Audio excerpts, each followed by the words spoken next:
ថ្ងៃមិញខ្ញុំបានទៅដល់ស្នាក់ការកណ្ដាលបសសដែលមាន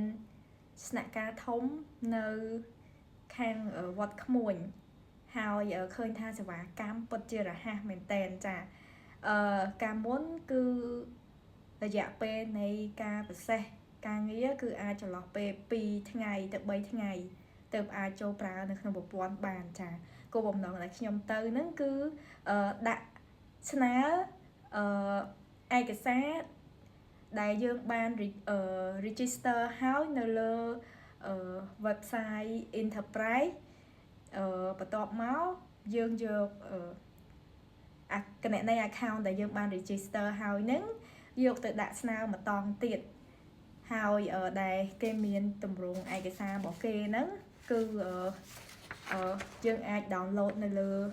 app បានចាហើយសម្រាប់ទម្រង់ហ្នឹងគឺយើងគ្រាន់តែបំពេញឈ្មោះក្រុមហ៊ុនឬមួយក៏លេខចុះបញ្ជីក្រុមហ៊ុនអីចឹងទៅចាហើយបន្ទាប់មកមានអាសយដ្ឋានក្រុមហ៊ុនអីនៅណាណីចឹងទៅហើយដើម្បីយើងអាចស្នើចូលបង់ភាគទាននៅលើ web base ចា website web base application ចាអញ្ចឹងសម្រាប់បច្ចុប្បន្ននេះគឺយើងអាចបង់តាមនឹងបានចាចាប់ពីខែ4ចាចាប់ពីខែ3ខែ4មកជារួមទៅមានអ្នកខ្លះនៅតែគាត់បន្តបង់ផ្ទាល់ដោយសារគាត់អត់ចេះ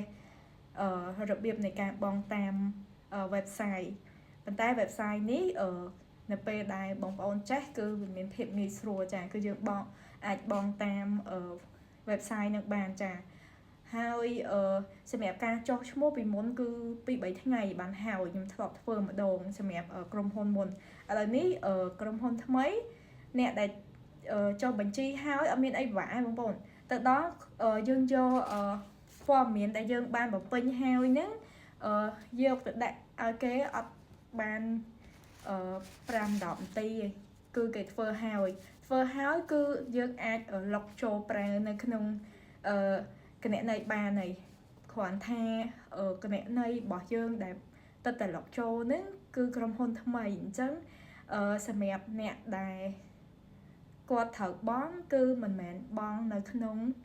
ខែនឹងទេគឺគាត់ត្រូវបង់នៅខែបន្ទាប់តែខែបន្ទាប់នេះគឺបង់សម្រាប់ខែនេះចាឧទាហរណ៍ថាដើមខែ7ប៉ុន្តែគាត់ត្រូវបង់គឺបង់នៅក្នុងខែ6ចាអញ្ចឹងសម្រាប់ព័ត៌មានក៏គេបានឲ្យខ្ញុំមួយសេតមកដែរនៅក្នុងហ្នឹងសម្រាប់ព័ត៌មានគឺគេមាននេះមកចប់ឲ្យហ្មងហើយគេមានលេខ hotline របស់គេNSSF ហ្នឹងហើយយើងអាចខលទៅ1286ចាលេខ hotline របស់គេហ្នឹងចាហើយព័ត៌មានលម្អិតអីយើងសាកសួរតាមនឹងបន្ថែមទៀតបានចាអញ្ចឹងមានតែប៉ុណ្្នឹងឯងគ្រាន់ថាខ្ញុំទៅនឹងសេវាកម្មរហ័សលឿនចង់និយាយថាអាចឲ្យrate អត់ហ៊ានឲ្យ10លើ10ទេតែគ្រាន់ថាបើសិនជាបងណាអត់ធ្លាប់បានទៅអាចសាកទៅខ្លួនឯងបានចាគឺរហ័សមែនតើអញ្ចឹងមានតែប៉ុណ្្នឹងអូខេបាយបាយ